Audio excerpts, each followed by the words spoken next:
My name is Joy Jinks, and this is Swamp Gravy Confidential. It's the backstory of why we started Swamp Gravy.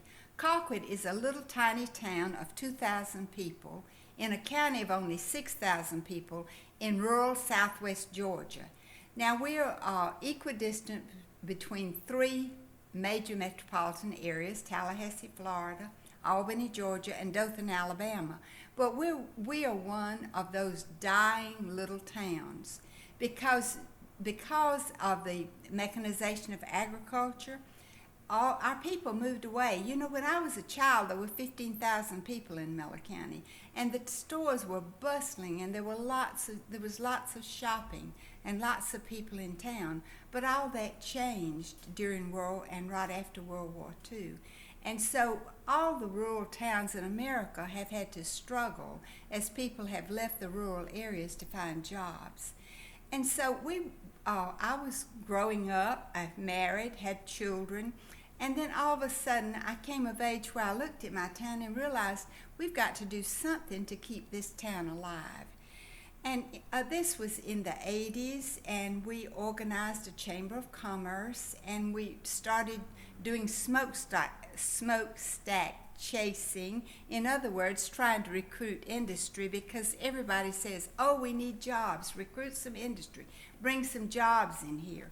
But we learned pretty quickly that there were no jobs out there, no magic bullet to bring in here to create jobs for our community, because we didn't have enough people and we didn't have an educated workforce to do the kinds of jobs that were available. Sure, we had a little sewing plant, but it eventually closed as more and more things moved overseas.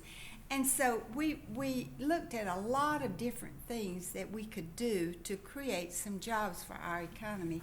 And at one point in time, I started a factory manufacturing Mayhaw jelly with three friends, and we did that for about 10 years. But in all of our research that we were doing, and we had a very successful business because we were the first people to manufacture and market Mayhaw jelly. It was always something that was made in your grandmother's kitchen or your mother's kitchen, whoever went out and picked the Mayhaws. And it is the best jelly in the world. But we were still trying to figure out what we could do to keep our town alive and viable. And we came up with this idea, well, we really need to celebrate ourselves because we're the people left behind. You know, our brothers, our uncles, our cousins, our neighbors have gone off to the University of Georgia, to Georgia Tech, and they've never come home. They've become doctors or lawyers or whatever. And they've been educated and they left, as is true in so many rural towns. And so we thought, well, we're the people who decided to stay here. We decided to keep the family farm going or the family business, or just because we loved our community and our family to stay here.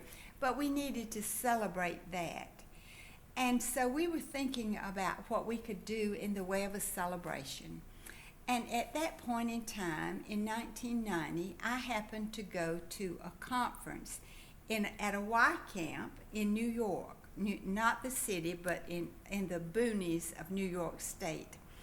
And there was a young man there named Richard Gere, now not the actor, but a theater director. Richard was getting his PhD in performance studies at Northwestern University.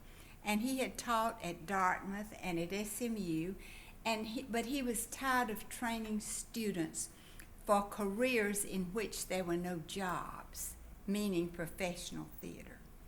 And so Richard is a genius visionary, or visionary genius, and he had this dream of what theater should be. Theater of the people, by the people, and for the people. People telling their stories in community. Volunteer actors, but professionally designed and produced. So I heard Richard expanding on all this to some mutual friends, and I screwed up my courage. I actually imagined myself screwing up a screw in the back of my spine to screw up my courage to tell him about my little town. And because I was pretty shy back then, and he said, if you'll do an oral history-based play, I'll come down there and we'll do it. Well, that was the pivotal turn of history for me and for Richard and for this town. I've got a story. We've all got a story to tell. Whoa, you've got a story, and I've got a story. It's one we know so well.